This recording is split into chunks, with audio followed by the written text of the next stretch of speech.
In the previous lesson, we saw how we can use the drawing tool or sketching tool in Fusion to create drawings that then we can turn into 3D solids using the extrusion. So we are starting to explore the basic modeling commands in Fusion. And we also saw how we can manage the display settings, the grid, and the viewport. So also, if you change a style here in the visibility. So if we go in the visual style and we put wireframe, we are able to export either like 3D or 2D drawings from the file that we're working on. And we saw that we can export easily an image or capture an image by going into File and going into Capture Image. We can define a custom style and custom resolution. The more resolution we put in here, the better the image will be. And we can lock the aspect ratio and have a transparent background or not. Now, to have a transparent background, you need to choose a correct format. So we already saw this again in the previous lesson, but let's see it again.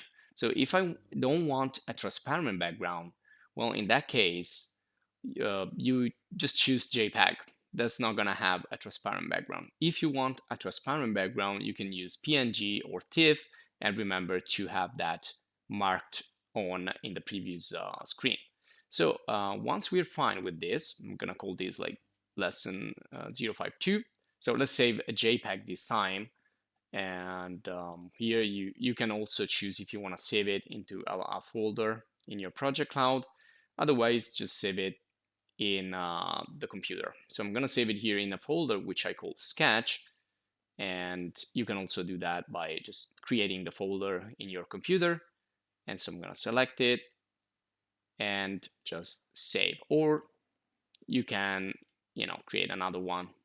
So let's create like another one called drawing, because this is actually more a drawing, a technical drawing than a sketch, and it's in 2D and it's wireframe. So let's save it as this.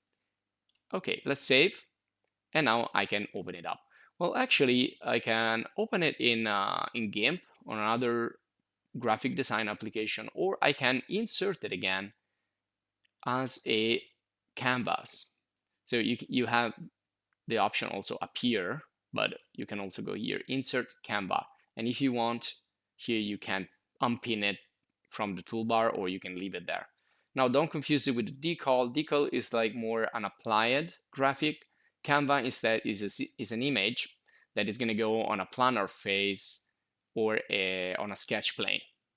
So let's just select here Canva.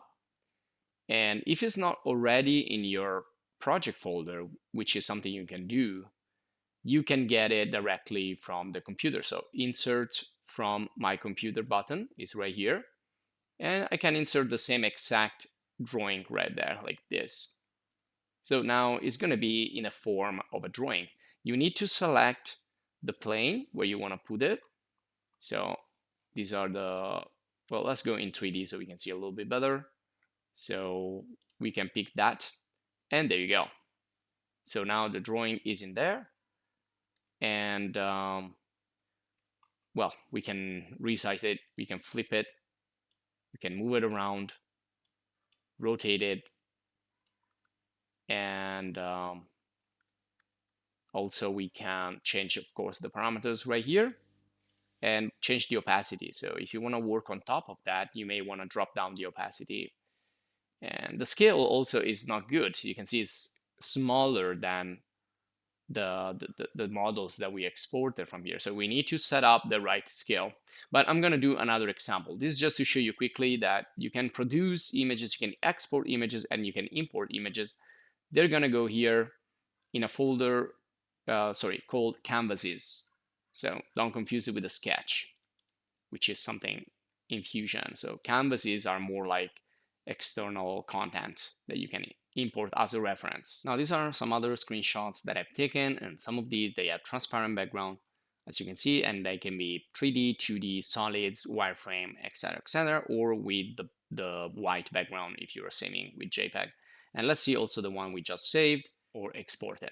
Now, you can manipulate, edit photos, images, pictures, sketches using many different tools, and you also can create your own sketches, for example, drawing in Photoshop or GIMP or Krita or others. Now, these are some examples. Photoshop is from Adobe, is for sale, and GIMP is a free open source alternative, as well as Krita. And then you have like websites that can help you do a little bit of photo editing and drawing and things like that, like Canva Pix or Photopea.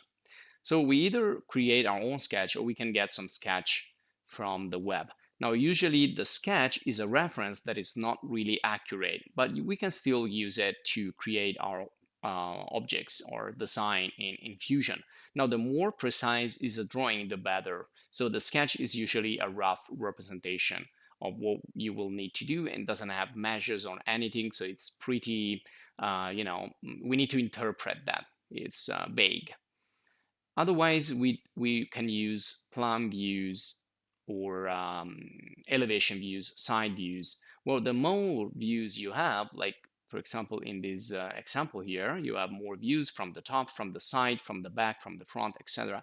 The better you will produce your 3D object, your solid. So the more reference you use, the better it is, essentially. And the more accurate those references will be, and then the more accurate the result will be, which is going to be your product.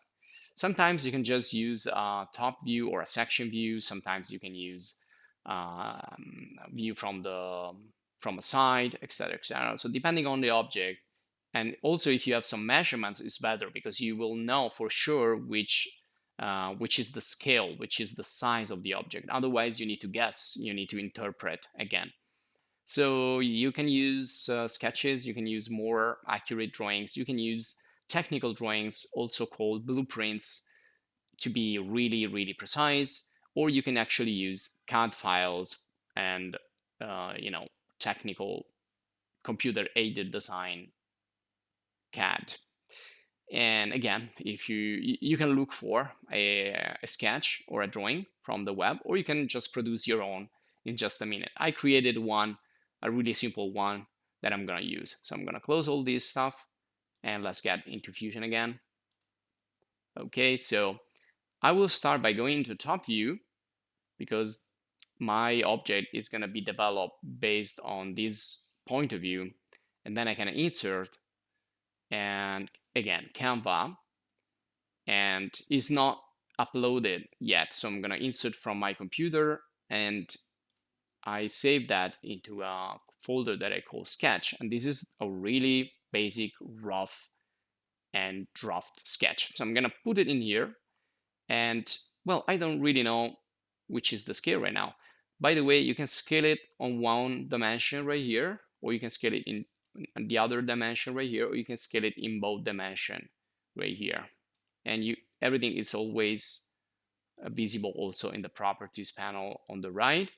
And you can also flip vertical, horizontal, and again, we already saw all of this stuff. You can also make it selectable, and you can make it renderable, so you can work more with that. And that's again the folder where we are getting at, and that's it. So we are just placing it on the plane, but we can also select a face if we want to position it on a face. Okay, once it's there, well, I cannot scale it with the modify tool. So I cannot take this, go here and scale it, because when you scale, or even when you move, it's asking for you to give a body, so, or these other types of objects. So the